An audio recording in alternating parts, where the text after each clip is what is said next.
Elas são uma forma bem particular de contar histórias, unindo uma sequência de imagens e textos. Podem ser impressas em jornais ou revistas especializadas e ainda aparecer na tela do cinema.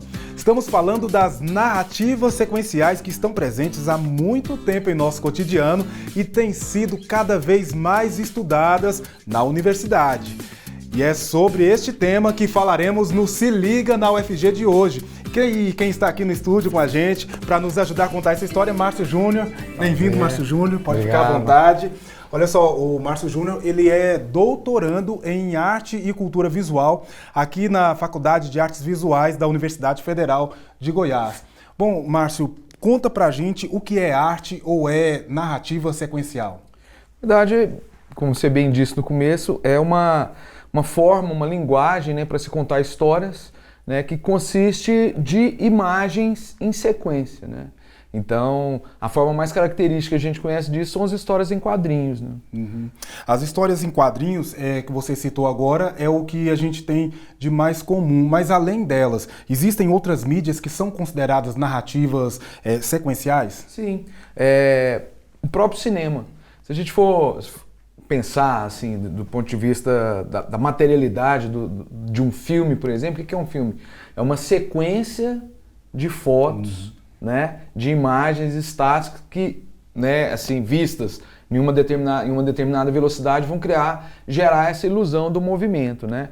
Então, assim, essa ideia de arte sequencial, ela vai surgir, essa terminologia, com Will Eisner, que ele, né, que é um quadrinista muito importante, que ele vai dizer o seguinte, assim, olha, essas formas que lidam com narrativas imagéticas, né, onde a imagem tem uma força grande, como o cinema, os quadrinhos, etc, etc, e que essas imagens têm uma ordem deliberada, a gente pode tratar elas como imagens sequenciais. Se a gente for pensar historicamente, cinema e história em quadrinho vão nascer mais ou menos no mesmo período. De certa forma, o cinema utiliza a história em quadrinhos antes da sua produção, quando eles fazem aqueles storyboards, por exemplo? Exatamente, o storyboard é uma história em quadrinho, né, que é feita para, né, usada, né, no audiovisual como um todo para o planejamento de cenas, né? Ou seja, essa coisa, né, dessa possibilidade da gente usar a imagem para estabelecer uma narrativa, né, lógica, onde todo mundo possa entender aquilo que está se passando, seja na história quanto na tela, acho que tem uma potência muito grande. Perfeito. Márcio, vamos fazer uma pequena pausa aqui na nossa conversa. E olha só que bacana, gente. Foi realizado também aqui na UFG um mini curso voltado para a produção de histórias em quadrinhos. A iniciativa foi da programadora visual da Faculdade de Artes Visuais, Kátia Ana, que agora conta pra gente um pouco sobre esse projeto.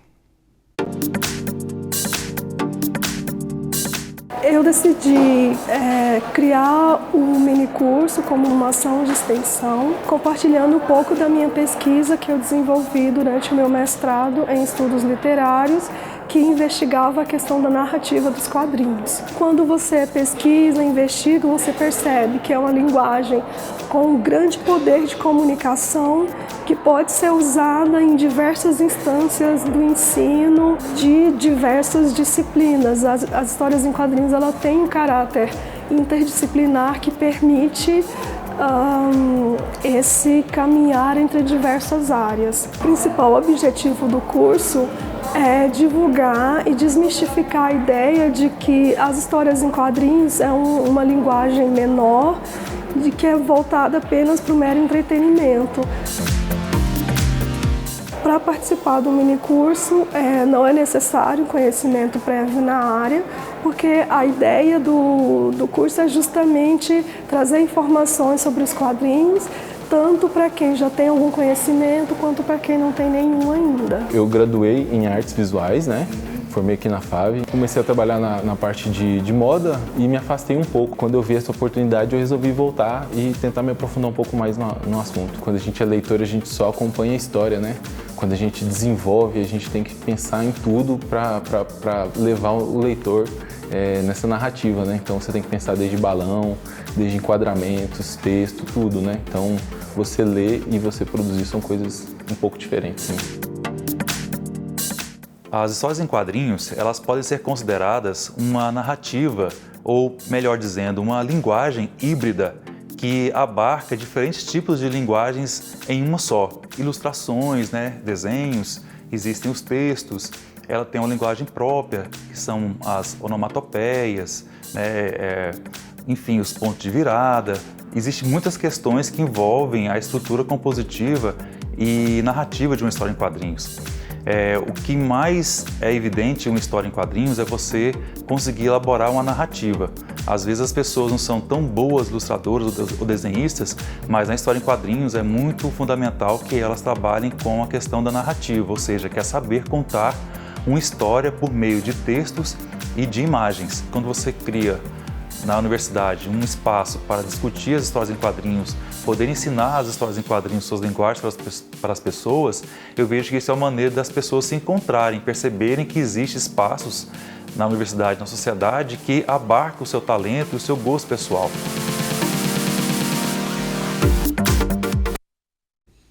Muito bem. Márcio, e quando e onde surgem essas histórias em quadrinhos como nós conhecemos hoje?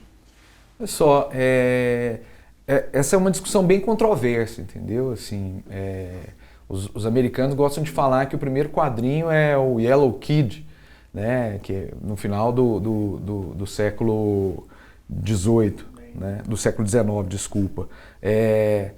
Mas, por exemplo, nós aqui no Brasil, né, com Ângelo Agostini, que é uma figura super importante para a imprensa brasileira, criou jornais e tal, ele antes, bem antes por exemplo, dos americanos, ele já criava uma narrativa sequencial, que era uma espécie de uma tira de jornal. Então tem lá as aventuras de Inhoquim, que inclusive serve como referência para o dia 30 de janeiro, que é o dia do quadrinho nacional.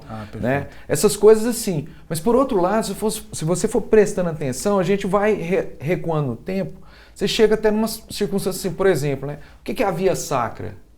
A Via Sacra tem uma narrativa contada em imagens e são sequenciais. Por exemplo, para você entender a história que está sendo contada ali, tem uma sequência deliberada. Pensando nas estações, nos quadros, tem uma história... Você tem uma história. E a sequência, essa coisa da ordem da sequência, de ser uma sequência deliberada e não aleatória, porque se você inverte a ordem também complica a vida de Jesus, né? Mas assim, você pega lá a Via Sacra, é um exemplo de uma narrativa que nós poderíamos muito tranquilamente chamar de história em quadrinho, por exemplo. Por isso, assim, quando o Eisner criou essa ideia de narrativa sequencial, porque isso que a Kátia e a Ana falou na matéria é muito importante. Assim, a gente herda uma ideia de que história em quadrinho é algo menor e algo para criança. Né? E não é uma linguagem que tem características muito próprias, uma potência muito grande. Então, quando você fala, não vamos chamar de quadrinho, vamos chamar de... Essa foi a proposta do Eisner, vamos chamar de arte sequencial, por exemplo, a gente começa a ver que algo, por exemplo, uma Via Sacra, a tapeçaria de Bayeux na França, ou determinados hierógrafos e tal, são tudo da mesma natureza que uma história em quadrinho convencional. Né? Perfeito. Já já a gente continua essa nossa conversa, Márcio, porque o Se Liga vai agora para um rápido intervalo e volta já. Você sabia que existe um centro de saúde no campus Samambaia?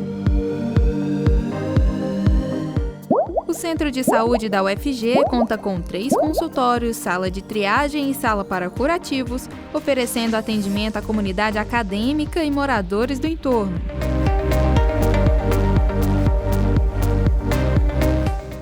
O centro funciona de segunda a sexta-feira, das 7 às 19 horas e está localizado junto à Faculdade de Educação Física e Dança no campus Samambaia. Informações pelo telefone 3521-1868 ou pelo site da PRAE.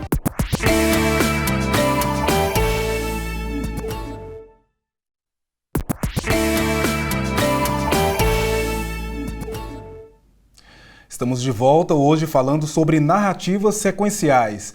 Márcio, no bloco anterior você falou do surgimento das histórias em quadrinhos nos Estados Unidos, citou também o Brasil, mas esse nome gibi, como é muito conhecido aqui na nossa região, no nosso país, quando surgiu esse nome gibi como sinônimo, né, de histórias em quadrinhos? O que acontece é o seguinte,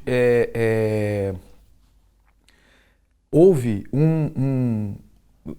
o começo das histórias em quadrinhos no Brasil, eles vinham principalmente em suplementos que eram encartados nos jornais.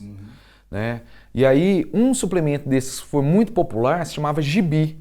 né? E gibi é uma gíria que é tipo como se fosse um garoto negro, sapeca e tal e tal. E aí, assim, tinha chamava gibi, e tinha inclusive um bonequinho, assim, né, que era um personagem, né? E essa revista foi tão popular, assim, a ponto de virar o sinônimo de qualquer publicação que contém história em quadrinho. Então a gente tem essa coisa, assim, de chamar de gibi, né, por causa desse suplemento em particular, né, que tinha esse personagem como, digamos assim, como o carro-chefe, não o carro-chefe da publicação, mas tinha esse título e tinha essa vinheta, né?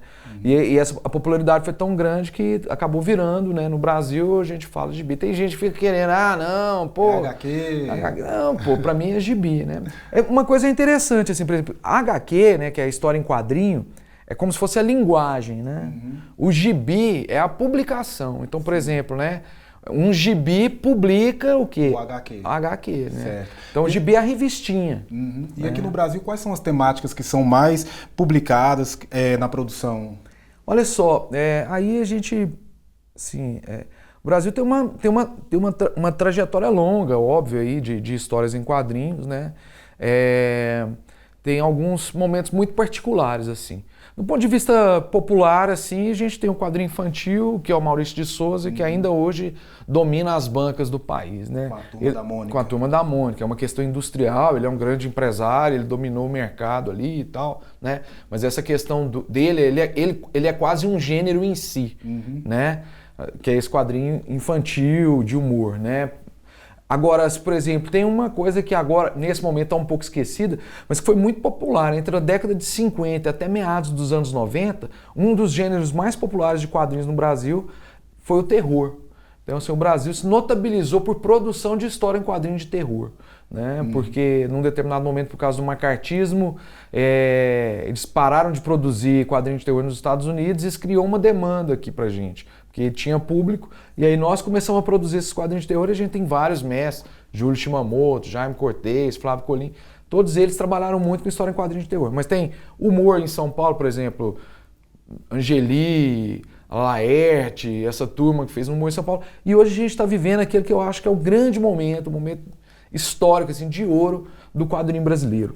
Não do ponto de vista de mercado, mas do ponto de vista da produção e da qualidade, eu acho que hoje o quadrinho brasileiro ele está no nível mais alto que a gente já teve e é fácil um dos melhores, se não o melhor quadrinho que é produzido no mundo hoje. E aqui em Goiás, como está a produção de quadrinhos? Eu acho que a produção de quadrinho aqui em Goiás tem crescido substancialmente. A gente tem trabalhado com isso aqui, de tentar aglutinar um pouco o pessoal, né? Então a gente tem vários autores, assim, por exemplo, a Catiana da Matéria, ela é uma autora que tem hoje uma representatividade nacional. Nós temos o Thiago Rousse, que é um cara fera também, temos o Francisco Costa, Rodrigo Spig. Então, assim, a gente começa, o Thiago Dornelis, tem uma turma produzindo quadrinho hoje, publicando, né, assim, produzindo seus próprios materiais, circulando, indo para os eventos, né? Existe uma rede de festivais no Brasil. Eu também faço parte disso, né? Já tenho uma certa trajetória no meio. Ano passado eu lancei uma graphic novel, né, um álbum assim, com o Shimamoto, que é um desses mestres do quadrinho brasileiro. O roteiro é meu, o desenho dele. A gente está concorrendo aí ao troféu HQ Mix em algumas categorias. Bacana. Então a gente tem circulado bastante, participado de muitas feiras pelo Brasil, assim, muitos eventos, onde vou, né, participar de mesas, debate. Então eu vejo assim que Goiás está num período de amadurecimento, efervescência, que eu acho que os próximos anos eles prometem muito aí. Acompanhando a trajetória nacional. Exatamente, entendeu? Quer dizer, essa coisa do quadrinho até pouco tempo atrás ela era fraca, aqui, um pouco incipiente. Eu acho que a gente está conseguindo adensar isso, lançando...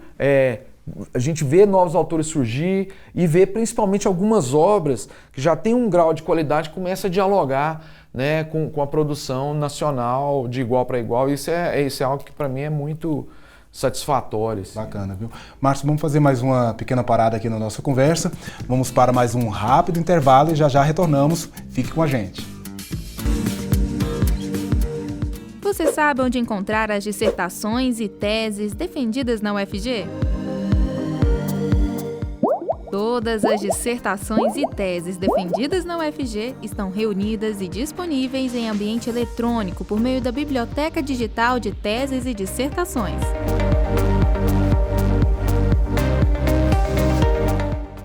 Na plataforma é possível buscar pelo material desejado, realizando a pesquisa por regional da UFG, por autor ou título da obra e até por outros filtros. Informações pelo telefone 3521-1230, pelo site ou e-mail do repositório da UFG.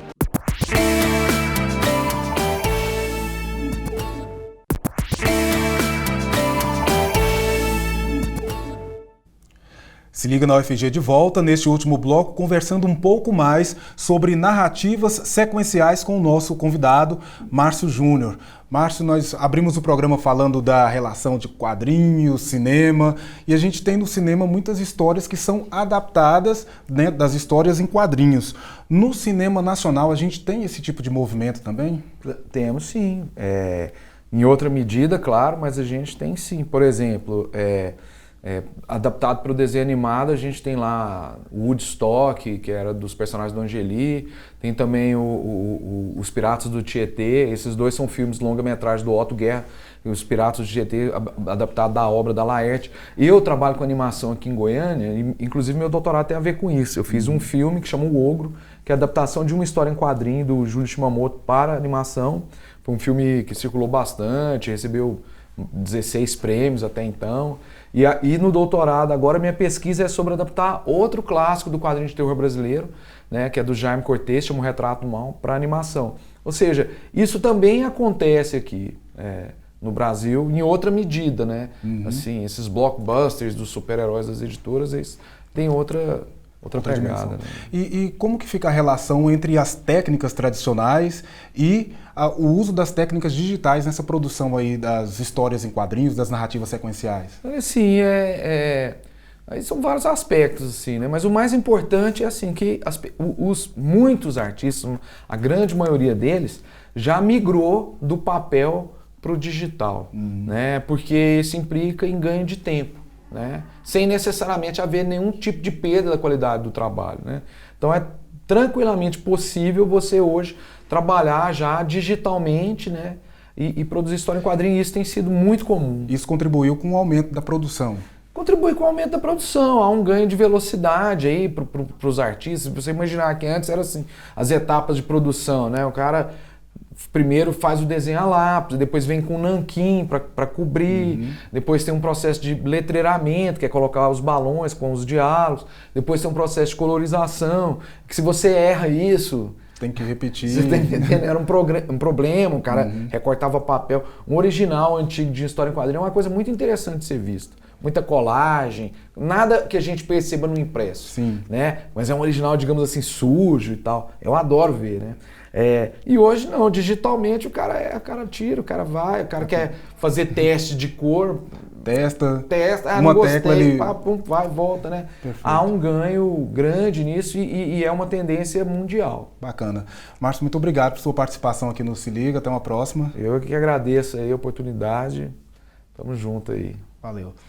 Olha só, nós vamos conhecer agora uma trajetória de mais de 30 anos de idas e vindas ao Instituto de Artes, que agora se chama FAV, aqui na UFG. Uma admirável caminhada na busca de aprimoramento e compartilhamento de saberes no campo da gravura artística. Conta aí pra gente, Célia.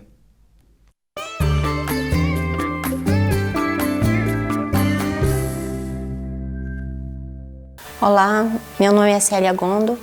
Eu sou formada na UFG, fiz artes visuais.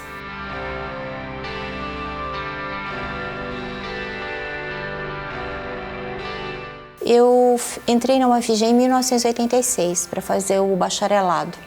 Naquela época, a escola se chamava Instituto de Artes e a gente fazia 5 anos, tinha que escolher uma habilitação. Naquela época, eu escolhi a habilitação de gravura. Esse curso que eu fiz em 1986, na década de 80, ele tinha uma perspectiva muito prática. À medida que a gente ia caminhando para o final do curso, a gente passava a maior parte do tempo no ateliê. Era uma imersão muito boa isso. Eu fui trabalhar no estado e passei um bom tempo dando aula de desenho, de pintura, um pouquinho de gravura. E aí vim fazer a licenciatura em 2007. E existia um direcionamento muito forte para as questões conceituais. E aí foi que eu passei a me interessar, então, sobre reflexões sobre essa produção. E aí eu descobri que essa produção ela tinha que ser entendida. E aí foi quando eu resolvi fazer o mestrado em gravura, né, em arte e em cultura visual. Na minha formação inicial, lá como gravadora mesmo, eu acreditava que eu precisava de sossego para trabalhar. Então eu sonhava o dia que eu ia ter o meu próprio ateliê. E aí quando eu me formei e fui tentar organizar a minha maneira de trabalhar, e foi difícil, e aí eu sonhei em voltar para o ateliê. Quando eu consegui voltar, eu fui percebendo como é que as pessoas trabalhavam, comecei a olhar para o lado, e eu fui vendo como essas coisas eram ricas, né? Como conversar sobre o que estava fazendo era muito rico. A UFG sempre foi um lugar muito especial para mim. Eu acho que quando a gente é jovem e tem ideais, tem sonhos, e a gente chega na UFG, é um espaço mágico. A gente vê que as coisas que a gente deseja, elas podem ser conseguidas. É lógico que não é dado de graça, a gente tem que batalhar, não é fácil, né? A gente tem que encontrar caminhos, abrir caminhos, né, nesse mundo. Mas a UFG, ela diz pra gente que isso é possível. Eu acredito que o Ateliê Livre de Gravura funciona como esse espaço de crescimento.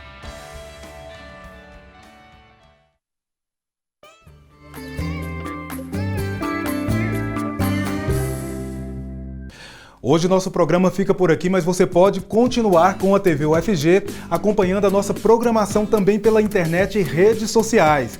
Visite nosso site, deixe seu comentário, crítica ou sugestão. Até o próximo Se Liga. Tchau, tchau.